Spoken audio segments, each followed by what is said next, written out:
வணக்கம். இது முக்கிய செய்தி. நடிகர் விஜய் தனது அரசியல் பிரவேசத்திற்குப் பிறகு முதன்முறையாக NDTV தொலைக்காட்சிக்கு பிரத்யேக பேட்டி அளித்துள்ளார்.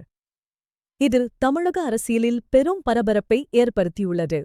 2026ஆம் ஆண்டு நடைபெறவுள்ள தமிழக சட்டமன்ற தேர்தலில் போட்டியிடுவது குறித்து அவர் மிகத் தெளிவாக பேசியுள்ளார். தான் வெறும் பெயரளவிலான தலைவராக இருக்கப் போவதில்லை என்பதை அவர் உறுதிபடத் தெரிவித்துள்ளார்.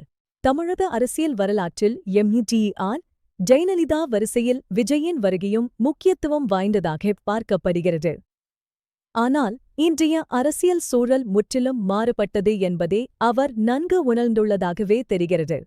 தாம் வெறும் கிங்மேக்கராக இருக்க விரும்பவில்லை என்றும் மக்களால் தேர்ந்தெடுக்கப்பட்ட தலைவராகவே இருக்க விரும்புவதாகவும் அவர் கூறியுள்ளார். இது மற்ற கட்சிகளுக்கு விடப்பட்ட நேரடி சவாலாகவே பார்க்கப்படுகிறது. சென்னை தலைமைச் செயலகம் நோக்கிய அவரது பயணம் உறுதியானது என்பதை இந்த பேட்டி உணர்த்துகிறது.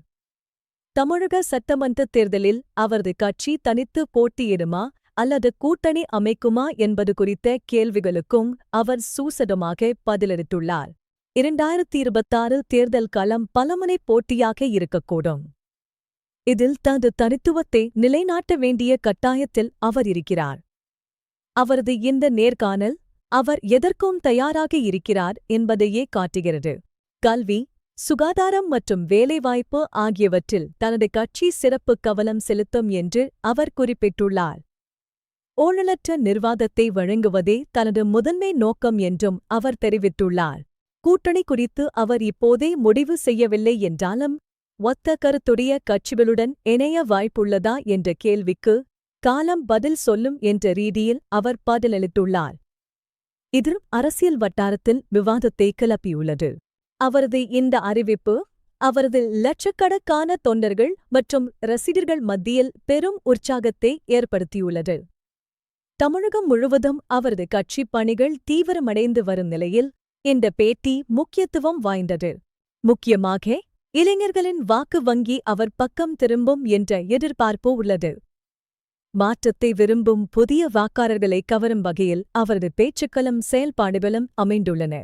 2026 தேர்தல் களம் இப்போது சூடுபிடிக்கத் தொடங்கியுள்ளது. ஆளுங்கட்சி மற்றும் எதிர்க்கட்சிகளுக்கு மாற்றாக ஒரு வலுவான சக்தியாக உருவெடுப்போம் என்ற நம்பிக்கையை அவர் வெளிப்படுத்தியுள்ளார். மக்களும் மாற்றத்தை விரும்புவதாக அவர் கருதுகிறார். ஆகவே 2026 தேர்தல் களம் முன்னெப்போதையும் விட விறுவிறுப்பாக இருக்கும் என்று எதிர்பார்க்கப்படுகிறது. விஜயின் இந்த அரசியல் காய்நிடத்தல் தமிழக அரசியலில் எத்தகைய தாக்கத்தை ஏற்படுத்தும் என்பதை பொறுத்திருந்துதான் பார்க்க வேண்டும். இது குறித்த கூடுதல் தகவல்களுடன் மீண்டும் சந்திக்கிறேன்.